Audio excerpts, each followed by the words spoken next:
Sayyidina Ali bin Abi Thalib adalah sepupu dan juga menantu Rasulullah Shallallahu Alaihi Wasallam. Dari Sayyidina Ali dan Sayyidah Fatimah, keturunan Rasulullah terjaga hingga saat ini yang menyebar ke seluruh belahan dunia Islam yang biasa kita kenal dengan seseorang yang bergelar Sayyid, Syarif, atau Habib. Sayyidina Ali juga merupakan salah satu dari sahabat Nabi yang mendapat jaminan masuk surga. Beliau adalah seorang pejuang yang gagah berani, cerdas, dan seorang zuhud yang menjadi khalifah keempat setelah Rasulullah Shallallahu Alaihi Wasallam wafat. Berikut adalah biografi singkat Sayyidina Ali bin Abi Thalib karamallahu wajhah.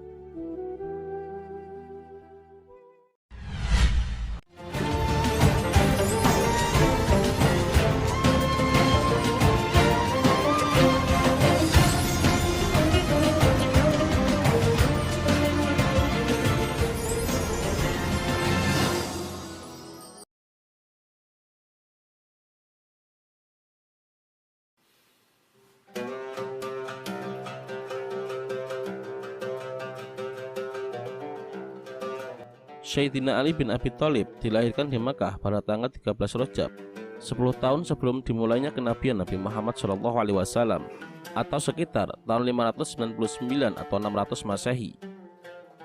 Terkait waktu kelahiran Sayyidina Ali terdapat perbedaan pendapat.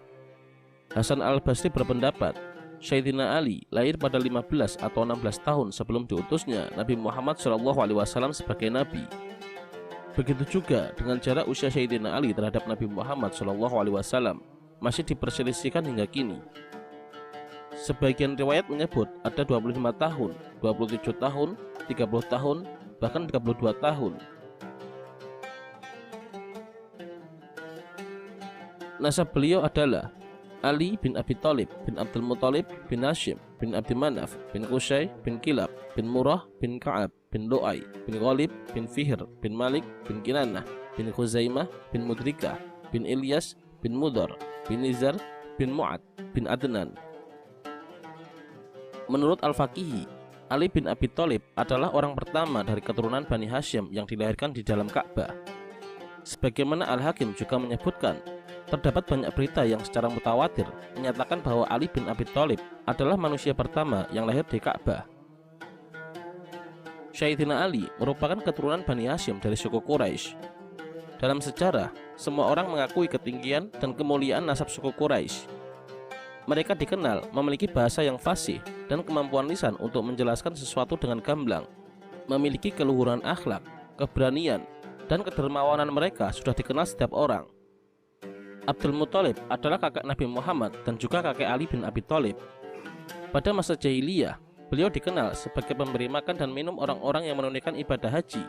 Dan di kemudian hari, tugas mulia itu diemban oleh paman Nabi Abu Thalib yang merupakan ayah dari Sayyidina Ali. Sayyidina Ali bernama asli Haidar bin Abi Thalib.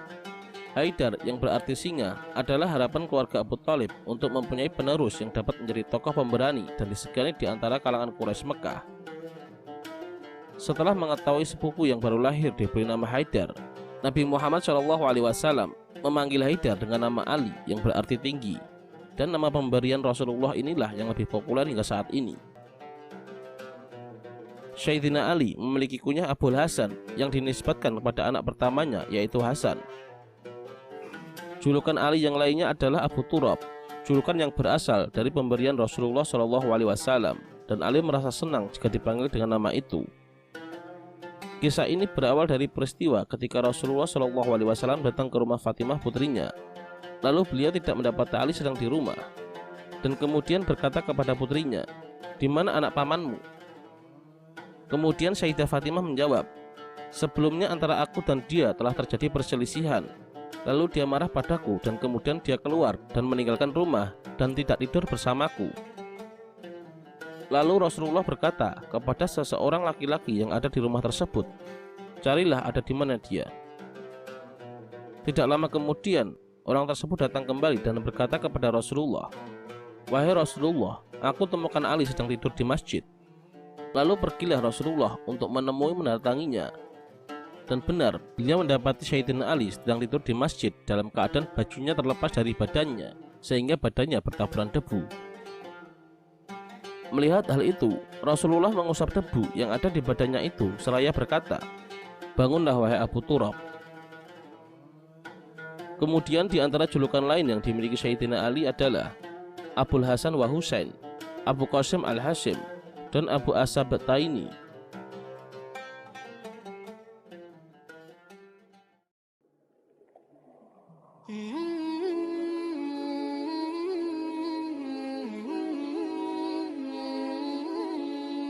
Pada suatu masa, kaum Quraisy tertimpa krisis dan Abu Thalib memiliki keluarga besar dan memiliki banyak anak.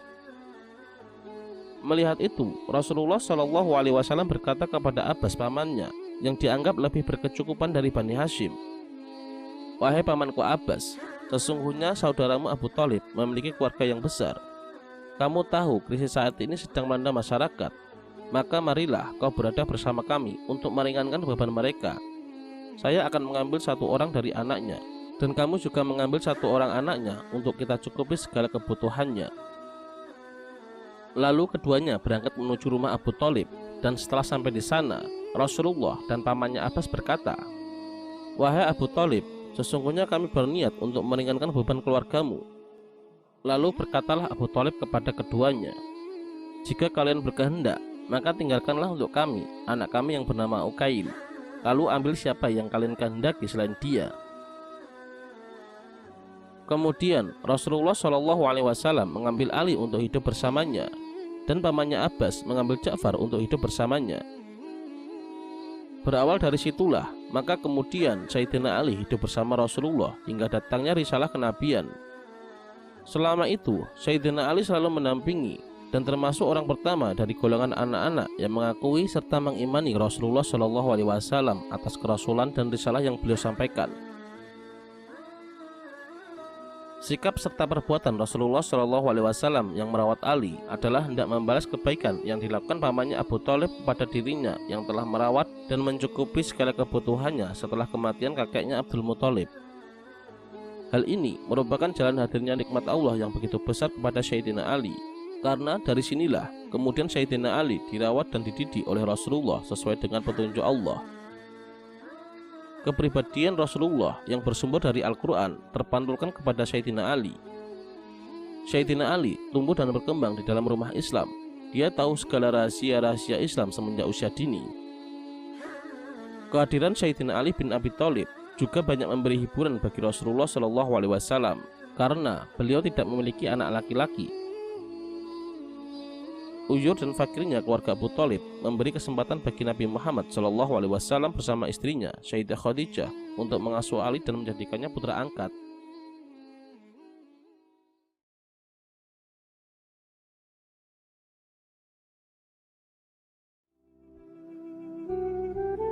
Ketika Nabi Muhammad SAW menerima wahyu, riwayat-riwayat lama seperti Ibnu Ishaq menjelaskan bahwa Sayyidina Ali adalah anak-anak atau laki-laki pertama atau orang kedua yang bersyahadat memeluk agama Islam setelah Sayyidah Khadijah istri Rasulullah SAW pada saat Sayyidina Ali masih berusia sekitar 10 tahun. Hidup Sayyidina Ali dari awal sudah mendapat cahaya Islam, dan ketika berumur 10 tahun beliau menerima agama Islam tanpa ragu-ragu dan tanpa berunding dengan siapapun, termasuk dengan ayahnya Abu Thalib sendiri. Ketika Rasulullah dan Sayyidah Khadijah sedang sholat, Ali datang. Ia tidak mengerti ketika melihat keduanya rukuk dan sujud serta membaca beberapa ayat. Setelah selesai sholat, Sayyidina Ali bertanya kepada Rasulullah, kepada siapa mereka bersujud. Kemudian Rasulullah menjelaskan bahwa mereka bersujud kepada Allah untuk menyembahnya. Kemudian Rasulullah mengajak Ali untuk beribadah kepada Allah dan menerima agama Islam secara sempurna dengan kesadaran sendiri tanpa paksaan. Sebagaimana riwayat Ibnu Ishaq, suatu ketika Ali bin Abi Thalib datang menemui Rasulullah dan Sayyidah Khadijah. Ali mendapati keduanya sedang sholat. Lalu Ali pun berkata, "Ini apa wahai Muhammad?" Kemudian Rasulullah pun bersabda, "Ini adalah agama Allah yang telah Allah pilih dengan kehendaknya, dengan Dia mengutus Rasulnya. Saya ajak engkau wahai Ali untuk bersaksi terhadap Allah yang Maha Esa dan untuk menyembahnya, dan agar engkau mengingkari Lata dan Uzza." Ali pun berkata kepada Nabi, "Ini adalah perkara yang aku belum pernah mendengarnya sama sekali sebelum hari ini." tetapi aku bukanlah orang yang memiliki keputusan atas perkaraku, sehingga aku harus berbicara dulu kepada ayah Abu Thalib." Namun Rasulullah tidak ingin Ali menceritakan rahasianya kepada siapapun termasuk Abu Thalib sebelum ia diperintahkan oleh Allah untuk menceritakan urusan itu. Beliau pun berkata kepada Ali, "Wahai Ali, jika engkau tidak berkenan masuk Islam, maka jaga rahasia ini." Ali pun berdiam diri selama 1 malam itu, sehingga kemudian Allah memberi kepadanya hidayah Islam. Pada pagi harinya, ia menghadap Rasulullah dan berkata, "Apa yang engkau perintahkan kepadaku, wahai Muhammad?" Rasulullah bersabda, "Kamu bersaksi bahwa tidak ada Tuhan kecuali Allah dan tidak menyekutukannya, serta engkau mengingkari Tuhan Lata dan Uzza, serta melepaskan diri dari segala bentuk penentangan kepada Allah." Ali pun melakukan apa yang diperintahkan Rasul kepadanya dan menyatakan dirinya masuk Islam.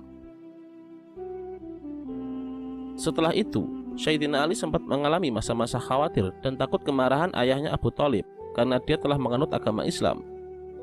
Mula-mula, dia menyembunyikan keislamannya dan tidak berani menampakkannya.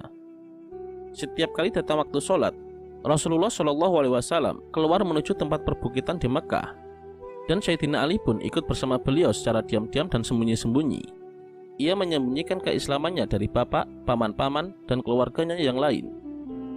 Keduanya mengerjakan sholat di tempat itu. Bila waktu petang tiba, keduanya baru bersiap-siap untuk pulang dengan sembunyi-sembunyi. Pada suatu ketika, Abu Thalib pun menemukan keduanya secara sembunyi-sembunyi sedang mengerjakan sholat. Lalu Abu Thalib bertanya kepada Rasulullah, "Wahai anak saudara laki-lakiku, agama apa yang sedang kalian anut ini?" Rasulullah menjawab, "Ini adalah agama Allah, agama para malaikatnya, agama para nabinya, dan agama bapak kita Ibrahim. Aku telah diutus menjadi seorang Rasul kepada sekalian umat manusia. Dan engkau wahai paman adalah orang yang lebih berhak untuk menerima nasihat dariku, mendapatkan dakwahku, memenuhi seruanku, dan menolong diriku." Mendengar jawaban itu, Abu Thalib pun berkata, "Wahai anak saudara laki-lakiku, sesungguhnya aku tidak mampu meninggalkan agama nenek moyangku dan apa yang telah mereka kerjakan. Tetapi demi Allah, tidaklah sampai sesuatu kepadamu yang kau benci, kecuali aku akan senantiasa menolongmu." Lalu kemudian Abu Thalib pun berkata kepada Ali, "Wahai anakku, agama apa yang sekarang engkau anut?" Ali menjawab, "Wahai ayahku, aku beriman kepada Allah, Rasulnya, dan saya membenarkan apa yang dibawanya, dan saya pun melaksanakan sholat bersamanya karena Allah, serta menjadi pengikutnya." Lalu Abu Thalib berkata, "Sesungguhnya Muhammad tidak mengajakmu kecuali kepada kebaikan, selalu ikutilah dia."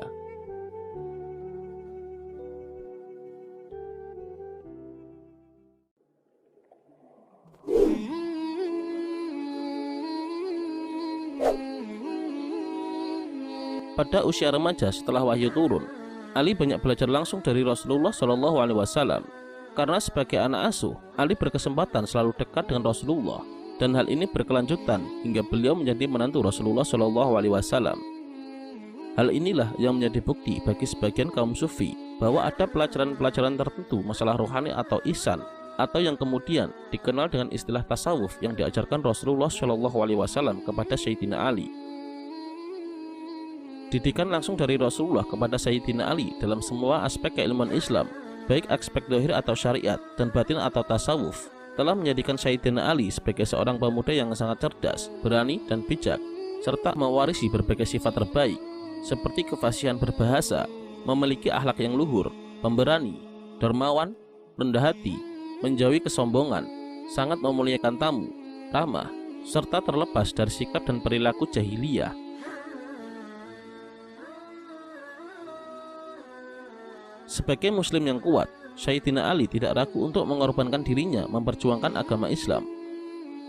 Sayyidina Ali bersedia tidur di kamar Rasulullah untuk mengelabui orang-orang Quraisy yang hendak membunuh serta menggagalkan hijrah Rasulullah.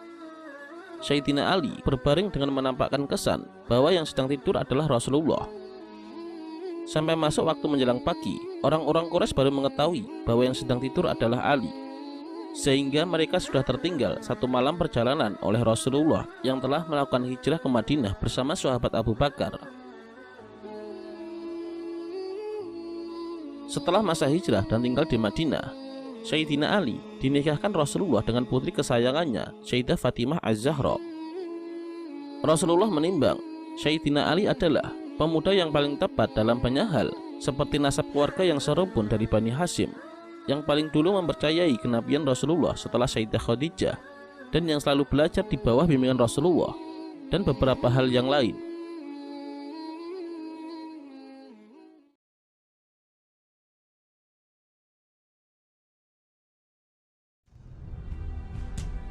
Sayyidina Ali merupakan salah satu panglima terbaik yang dimiliki oleh umat Islam.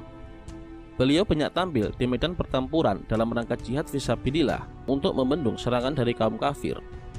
Dengan pedang Zulfikar, pemberian Rasulullah, Sayyidina Ali telah banyak menumbangkan orang-orang kafir yang memusuhi Islam. Hampir semua peperangan beliau ikuti kecuali perang Tabuk, karena mewakili Rasulullah untuk menjaga kota Madinah. Perjuangan yang diikuti Sayyidina Ali dalam pertempuran memperjuangkan agama Islam adalah Perang Badar. Beberapa saat setelah menikah, pecahlah Perang Badar, perang pertama dalam sejarah Islam. Dalam Perang Badar, Sayyidina Ali tampil menjadi salah satu tokoh yang banyak menumbangkan kafir Quraisy di samping pamannya Sayyidina Hamzah. Dan ketika itu, Sayyidina Ali masih berusia sangat muda, sekitar 25 tahun. Perang Khandaq. Perang Khandaq juga menjadi saksi nyata keberanian Sayyidina Ali bin Abi Thalib ketika memerangi Ammar bin Abdi Wud. Dengan satu tebasan pedangnya yang bernama Zulfikar, Ammar bin Abdi Wud dapat ditumbangkan. Perang Khaybar. Setelah ada kesepakatan antara kaum muslimin dengan kaum Yahudi yang memuat perjanjian perdamaian antara kaum muslimin dengan kaum Yahudi. Namun di kemudian hari, kaum Yahudi mengkhianati perjanjian tersebut, sehingga pecahlah perang melawan Yahudi yang bertahan di benteng Khaybar yang sangat kokoh. Di saat para sahabat tidak mampu membuka benteng Khaybar, Rasulullah Shallallahu Alaihi Wasallam bersabda, "Besok aku akan serahkan bendera kepada seseorang yang tidak akan melarikan diri. Dia akan menyerang berulang-ulang, dan Allah akan mengaruniakan kemenangan baginya. Allah dan Rasulnya mencintainya, dan dia mencintai Allah dan Rasulnya."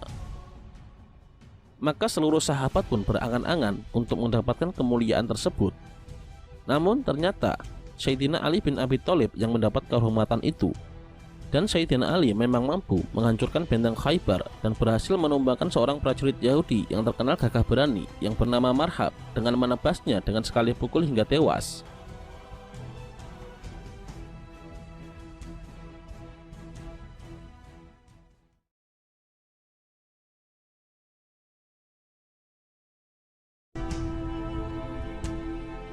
Setelah Rasulullah Shallallahu Alaihi Wasallam wafat, tumpuk kepemimpinan umat Islam selanjutnya dipimpin oleh Abu Bakar As-Siddiq yang kemudian mendapat panggilan Khalifatur Rasul.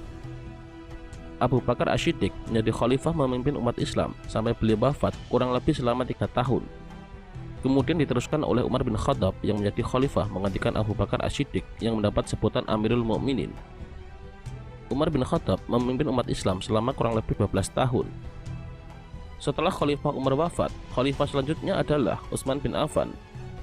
Pada era kepemimpinan Utsman bin Affan, mulailah timbul fitnah di antara umat Islam yang akhirnya berujung pada pembunuhan terhadap Khalifah Utsman oleh tangan-tangan kotor para pemberontak yang datang dari berbagai penjuru daerah. Sehingga peristiwa tersebut mengantarkan Utsman bin Affan syahid menghadap Allah Subhanahu wa taala.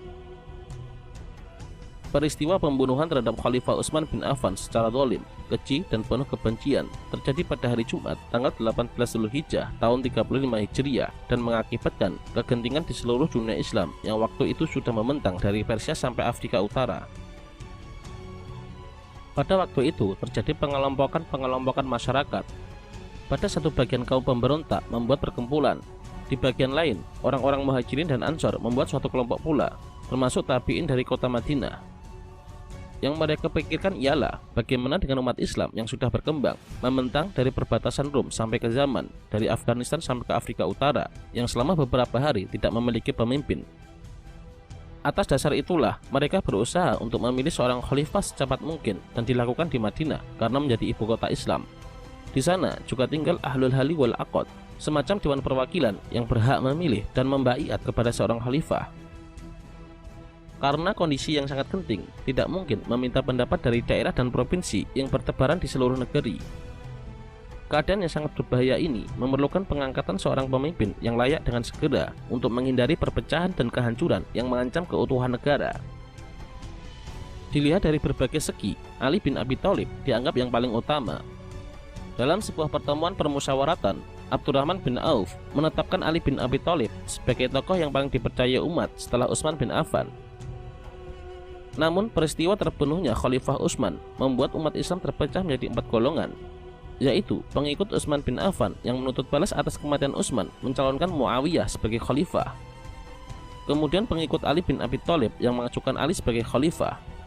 Selanjutnya ada kaum moderat yang tidak mengajukan siapapun dan menyerahkan seluruh hasilnya kepada Allah Subhanahu wa taala. Terakhir, golongan yang berpegang kepada prinsip jamaah, diantaranya diikuti oleh sahabat Sa'ad bin Abi Waqqas, Abu Ayyub al-Ansori, Usamah bin Zaid, dan Muhammad bin Maslamah. Sayyidina Ali bin Abi Thalib banyak didukung oleh sahabat senior untuk menjadi seorang khalifah. Bahkan para pemberontak di zaman Khalifah Utsman banyak yang mendukung Sayyidina Ali. Awalnya, Sayyidina Ali bin Abi Thalib menolak untuk menjadi khalifah karena beliau berpendapat ada yang lebih baik daripada dirinya. Namun desakan yang dilakukan oleh para sahabat dan banyak orang yang memintanya untuk dibaiat, akhirnya beliau pun mau dibaiat. Tetapi baiat harus dilakukan di masjid dan di depan masyarakat banyak yang tidak tersembunyi, serta atas kerelaan kaum muslimin. Sayyidina Ali bin Abi Thalib dibaiat pertama kali di Masjid Nabawi oleh Thalhah bin Ubaidillah, kemudian diikuti oleh Zubair bin Awam dan Sa'ad bin Abi Waqqas, dan selanjutnya diikuti oleh orang-orang dari kalangan Ansor dan Muhajirin. Dengan demikian, kekhalifahan Sayyidina Ali bin Abi Thalib sudah berlangsung secara benar, sempurna, dan sesuai dengan prinsip yang mendasari tegaknya kekhalifahan. Sayyidina Ali tidak menguasai pemerintahan dengan kekuatan dan tidak dengan mencurahkan tenaga sedikit pun untuk mencapai kedudukan khalifah. Beliau telah dipilih oleh orang banyak dan cara musyawarah yang bebas dan dibaiat oleh mayoritas yang besar dan kemudian diakui oleh seluruh daerah kecuali daerah Sam.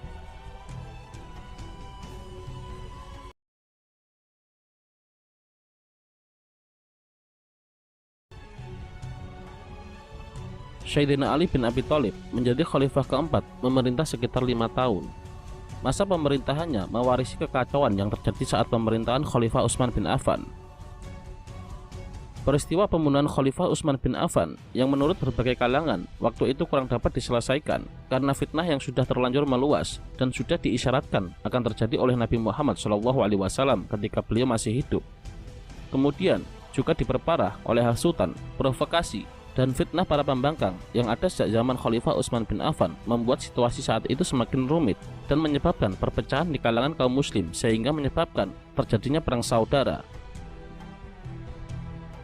Untuk pertama kalinya, perang saudara antara umat muslim terjadi, yaitu perang Jamal yang terjadi di kota Basra. Pada perang tersebut, kaum muslimin pimpinan Sayyidina Ali melawan pasukan muslimin Zubair bin Awam, Thalhah bin Ubaidillah, dan Ummul Mukminin Sayyidah Aisyah binti Abu Bakar. Pada perang tersebut dimenangkan oleh pihak Sayyidina Ali dan Thalhah bin Ubaidillah serta Zubair bin Awam gugur pada perang tersebut. Sedangkan Sayyidah Aisyah dikembalikan ke kota Madinah. Berangkat dari dalih akar masalah yang sama, kelompok Muawiyah yang pada waktu itu merupakan gubernur Sam juga menuntut pengadilan atas pembunuhan Sayyidina Utsman bin Affan serta tidak mau mengakui kekhalifahan Sayyidina Ali sebelum mengadili para pembunuh Khalifah Utsman bin Affan. Sedangkan Sayyidina Ali berijtihad untuk meninjau masalah ini dari segi maslahat dan mafsadatnya. Dan ia melihat yang maslahat adalah menunda qisas, tetapi tidak meninggalkannya sama sekali. Inilah yang menjadi alasan ditundanya qisas terhadap pembunuh Utsman. Selain itu, pada masa-masa tersebut, Sayyidina Ali memang tidak mampu untuk mengqisas para pembunuh Sayyidina Utsman karena orang-orangnya belum diketahui secara pasti, walaupun memang ada otak terjadi fitnah ini. Dan mereka mempunyai kabilah-kabilah yang kuat yang akan membela mereka, sedangkan keamanan belum pulih dan fitnah saat itu masih terjadi. Untuk menghindari terjadinya peperangan antar kedua kubu, Sayyidina Ali bin Abi Thalib mengutus Abu Muslim al-Khawlani untuk melakukan negosiasi. Namun, upaya pertama tersebut tidak berhasil. Dan kemudian, dalam riwayat lain, Sayyidina Ali bin Abi Thalib kemudian mengutus Abu Ad-Darda dan Abu Umamah, dan keduanya pun juga mengalami jalan buntu. Gagalnya kubu Khalifah Ali bin Abi Thalib dengan kubu Muawiyah untuk mencapai kesepakatan akhirnya menimbulkan perang saudara yang dikenal dengan Perang Siffin. Perang yang terjadi di kota Siffin ini hampir dimenangkan oleh pasukan Sayyidina Ali. Namun ketika pasukan Muawiyah hampir kalah, pimpinan pasukan Muawiyah yaitu Amr bin As mengikatkan Al-Quran di ujung tombak sebagai isyarat menyelesaikan konflik dengan jalan damai yang kemudian dikenal dengan istilah tahkim. Tahkim adalah perjanjian damai antara Sayyidina Ali bin Abi Thalib dan sahabat Muawiyah bin Abu Sufyan yang dibuat berdasarkan Al-Quran dan Sunnah dengan masing-masing utusan untuk melakukan perundingan. Adapun juru runding dari Sayyidina Ali diwakili oleh Abu Musa al-Asy'ari, sedangkan dari pihak sahabat Muawiyah bin Abu Sufyan diwakili oleh Amr bin As.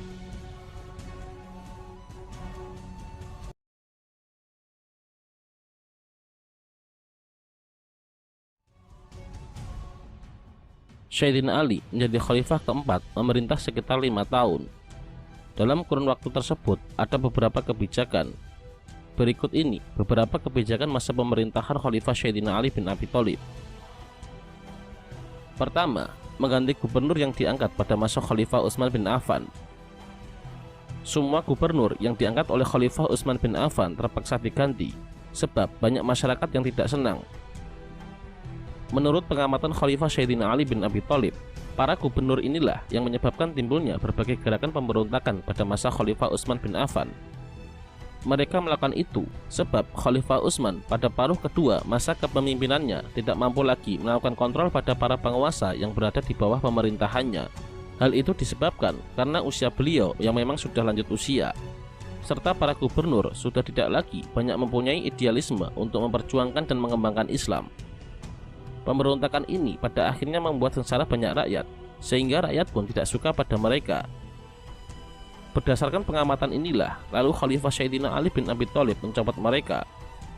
Adapun para gubernur yang diangkat oleh Khalifah Sayyidina Ali bin Abi Thalib sebagai pengganti gubernur lama adalah Sahal bin Hanif sebagai gubernur Syria, Umrah bin Syihab sebagai gubernur Kufah, Utsman bin Hanif sebagai gubernur Basrah, Ubaidah bin Abbas sebagai gubernur Yaman, Qais bin Sa'ad sebagai gubernur Mesir. Selain itu, Khalifah Sayyidina Ali bin Abi Thalib juga mengangkat beberapa pejabat sebagai berikut: Abdullah bin Arqam sebagai pejabat perbendaharaan negara atau Baitul Mal, Zaid bin Sabit sebagai kepala sekretariat negara atau Ad-Dawawin, Qusam bin Abbas sebagai kepala daerah Makkah Al-Mukarramah, Tamam bin Abbas sebagai kepala daerah Madinah Al-Munawwarah. Kedua, penarikan tanah milik negara. Selama pemerintahan Khalifah Utsman bin Affan, banyak para pejabat yang menguasai harta negara. Saat itu, mereka memang diberi beragam fasilitas oleh khalifah. Tidak sedikit dari mereka yang hidup mewah serta bergelimang harta benda. Sejalan dengan itu, Khalifah Ali bin Abi Thalib mengambil kebijakan untuk menarik semua harta yang dianggap milik negara. Hal itu sengaja dilakukan oleh khalifah untuk membersihkan pemerintahannya dari praktek kolusi, korupsi, dan nepotisme. 3. Pengembangan ilmu pengetahuan. Kebijakan Khalifah Sayyidina Ali bin Abi Thalib dalam bidang ini mencerminkan sedemikian tingginya kecintaan beliau terhadap perkembangan ilmu pengetahuan. Menurutnya, dengan daerah kekuasaan yang semakin luas, tentunya banyak wilayah yang tidak mengerti bahasa Arab. Padahal ajaran Islam disampaikan dengan menggunakan bahasa Arab. Keprihatinan inilah yang kemudian mendorong Khalifah Sayyidina Ali bin Abi Thalib untuk mensistematisasikan bahasa Arab. Dalam pelaksanaannya, Abu al-Aswad ad-Du'ali diperintahkan untuk memberikan tanda baca pada huruf-huruf Arab. Selain itu, Abu al-Aswad juga diperintah oleh Khalifah Sayyidina Ali bin Abi Thalib untuk menulis buku yang berisi pokok-pokok pikiran ilmu nahwu atau kaidah bahasa Arab. Dengan demikian, kaum muslimin yang bukan berasal dari bangsa Arab juga mampu mempelajari Al-Quran dan hadis Rasulullah SAW dengan baik. Untuk tujuan pengembangan ilmu pengetahuan, Khalifah Sayyidina Ali bin Abi Thalib juga membangun dan menata sebuah kota baru di Kufah. Kota inilah yang akhirnya dijadikan sebagai pusat pengembangan ilmu pengetahuan seperti ilmu nahwu, tafsir, hadis, dan sebagainya.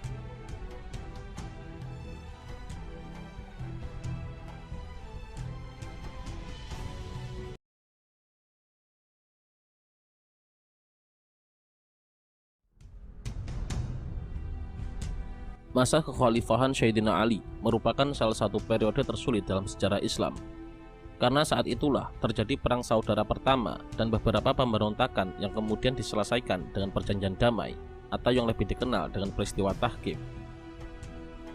Setelah proses Tahkim, kelompok Sayyidina Ali terbelah menjadi dua.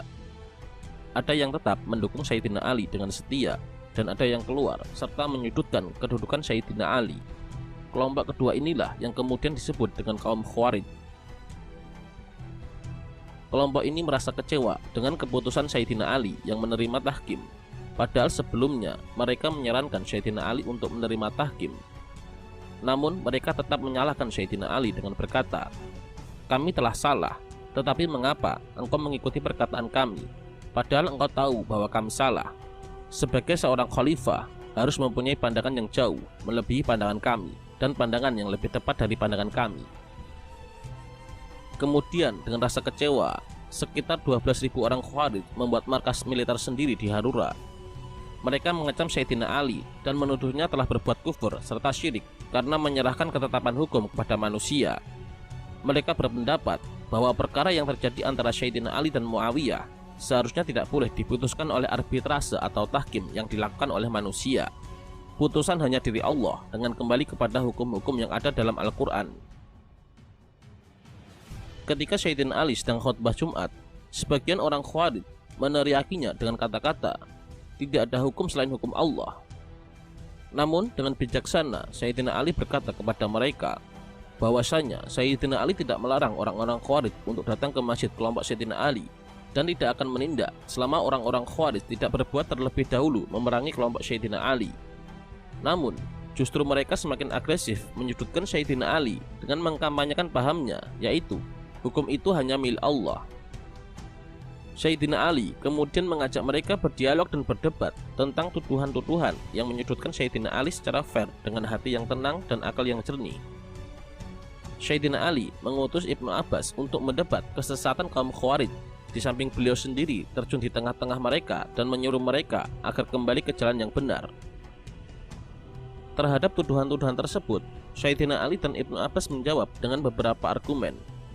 Pertama, tuduhan bahwa Sayyidina Ali mencopot diri dari kedudukannya sebagai imam kaum muslimin karena menerima naskah perjanjian dengan tidak mencantumkan atribut imam kaum muslimin adalah suatu yang tidak beralasan. Karena nama Ali tanpa imam kaum muslimin tidak akan mengubah kedudukannya sebagai khalifah dan pemimpin orang beriman. Lagi pula, ada dalil yang dicontohkan oleh Nabi Muhammad SAW ketika beliau mengadakan perjanjian damai dengan kaum musyrik Mekah. Nabi bersedia memenuhi permintaan kaum musyrik agar nama beliau tidak memakai atribut Rasulullah dalam naskah perjanjian. Saat itu, Sayyidina Ali yang menjadi juru tulis menolak keras menghapus kata Rasulullah dari belakang nama Muhammad SAW, sehingga Nabi sendiri yang menghapusnya serta memaksa Ali agar menuliskan kata Muhammad bin Abdullah sebagai ganti Muhammad Rasulullah. Kedua, tuduhan bahwa Sayyidina Ali telah menyekutukan Allah di bidang hukum karena menyerahkan hukum kepada para perwakilan untuk bermusyawarah dan mencari solusi persoalan dirinya dengan Muawiyah adalah tuduhan yang salah kaprah. Hukum Allah tidak akan bertindak dengan sendirinya, melainkan harus ada yang menegakkannya. Dalam hal ini, Sayyidina Ali meminta kedua utusan, yaitu Abu Musa al-Ash'ari dari pihaknya dan Amr bin As dari pihak Muawiyah, agar bermusyawarah dan mencari keputusan hukum berdasarkan kitab Allah dan sunnah Nabi, bukan hukum yang dilahirkan semata-mata dari akal pikiran mereka berdua. Ketiga, atas tuduhan bahwa Sayyidina Ali bersikap ambigu dalam kasus harta rampasan dan tawanan pada perang Jamal, yaitu dengan menghalalkan darahnya tetapi mengharamkan harta bendanya. Sayyidina Ali menjawab singkat, di antara tawanan perang itu ada ibu kaum mukminin, yaitu Sayyidah Aisyah. Kalau kalian mengatakan bahwa beliau bukan lagi ibu kalian, berarti kalian telah kafir. Dan jika kalian menghalalkan menawan ibu kalian, berarti kalian telah kafir juga. Setelah dialog tersebut, kemudian ribuan dari mereka mau kembali bergabung dengan Sayyidina Ali setelah menyadari kekeliruan serta kesalahan pendapat mereka. Tetapi sebagian dari mereka tetap bersikukuh pada pendiriannya dan membentuk kelompok sendiri dengan menunjuk Abdullah bin Wahab ar-Rashibi sebagai panglima perang mereka. Sayyidina Ali terpaksa menumpas kaum Khawarij dengan kekuatan pedang setelah nyata kepadanya bahwa mereka tidak dapat diajak dialog dan kompromi. Terlebih lagi, setelah terbukti gerakan Khawarij menimbulkan kekacauan baru dengan membunuh siapa saja yang tidak mau menyalahkan Sayyidina Ali, sehingga putra seorang sahabat Nabi, Abdullah bin Khabbab, dan istrinya yang sedang hamil menjadi korban pembantaian mereka. Sayyidina Ali pun menumpas mereka pada perang Nahrawan dan Harura. Tetapi kehancuran pasukan Khawarij tidak membuat mereka surut. Bagaimanapun, kaum Khawarij tidak tinggal diam. Dengan sisa-sisa kekuatan yang ada, mereka terus melakukan serangan kepada kelompok Sayyidina Ali dan kelompok Muawiyah, serta kepada Amr bin As dan Abu Musa al-Ash'ari, yaitu orang-orang yang terlibat dalam peristiwa Tahkim. Mereka menetapkan bahwa keempat orang ini telah menjadi kafir dan harus dibunuh. Oleh sebab itu, mereka membuat rencana untuk membunuh orang-orang yang terlibat dalam peristiwa Tahkim tersebut. Dalam menjalankan tugas itu, mereka membagi tugas dan menetapkan bagaimana cara pelaksanaan eksekusi tersebut. Mereka merencanakan pelaksanaan eksekusi serentak pada waktu subuh, tepatnya ketika hendak mengerjakan sholat subuh. Dalam menjalankan pembunuhan serentak tersebut, ternyata yang berhasil hanyalah pembunuhan terhadap Sayyidina Ali bin Abi Thalib. Sedangkan yang ditugasi untuk membunuh Muawiyah, Amr bin As, dan Abu Musa al-Ash'ari gagal, sehingga yang wafat hanyalah Sayyidina Ali bin Abi Thalib. Pembunuhan terhadap Sayyidina Ali bin Abi Thalib dilakukan oleh Abdurrahman bin Muljam, dibantu oleh dua temannya yang menyertai dan melindunginya. Mereka adalah Wardan dari Bani Tamim dan Syabib bin Bajrah pada tanggal 19 Ramadan tahun 40 Hijriah. Mereka bertiga mengintai dan menunggu Sayyidina Ali dengan menghunus pedang masing-masing. Ketika Sayyidina Ali keluar dan bermaksud untuk membangunkan orang-orang untuk sholat, dengan cepat Syabib menyerang dengan pedangnya dan memukulnya tepat mengenai leher beliau. Kemudian Ibnu Muljam menebas dengan pedangnya yang sudah diolesi racun tepat di bagian atas kepala Sayyidina Ali. Ketika Ibnu Muljam menebasnya, ia berkata, "Tidak ada hukum kecuali milik Allah, bukan milikmu dan bukan milik teman-temanmu, hai Ali." Kemudian orang-orang di sekitar masjid dapat meringkus Abdurrahman bin Muljam. Adapun Wardan melarikan diri namun berhasil dikejar oleh seorang lelaki dari Hadramaut lalu membunuhnya. Adapun Syabib berhasil menyelamatkan dan meloloskan diri. Melihat kondisi Sayyidina Ali, beliau pun dibopong ke rumahnya. Lalu digiring pula Ibnu Muljam ke hadapannya dengan keadaan dibelenggu tangannya ke belakang pundak. Kemudian Sayyidina Ali berkata, "Jika aku mati, maka bunuhlah orang ini, dan jika aku selamat, maka aku lebih tahu bagaimana aku memperlakukan orang ini." Namun Sayyidina Ali tidak bisa bertahan lebih lama karena racun yang terdapat di pedang yang menebasnya. Sayyidina Ali bin Abi Thalib meninggal 2 hari kemudian di usia 63 tahun pada tanggal 21 Ramadan tahun 40 Hijriah. Jenazah Sayyidina Ali bin Abi Thalib kemudian dimandikan oleh kedua putranya, yaitu Hasan dan Husain, dibantu oleh Abdullah bin Ja'far. Kemudian jenazahnya disolatkan dan diimami oleh putra tertua beliau, yaitu Hasan bin Ali. Jenazah Sayyidina Ali dimakamkan secara rahasia di Kufah karena kekhawatiran pada kaum Khawarij yang akan membongkar makamnya. Adapun keyakinan mayoritas kaum Syiah Rafidhah bahwa makam beliau terletak di suatu tempat di Najaf, hal tersebut tidak ada dalil dan dasarnya sama sekali. Ada yang mengatakan bahwa makam yang terletak di sana adalah makam Al-Mughirah bin Syu'bah. Setelah wafatnya Sayyidina Ali bin Abi Thalib, maka berakhirlah masa kepemimpinan Khulafaur Rasyidin. Hal itu membuka babak baru bagi sistem pemerintahan dalam Islam, dari sistem khilafah menjadi sistem kerajaan. Semoga Allah merahmati dan meridhoi Sayyidina Ali bin Abi Thalib. Amin.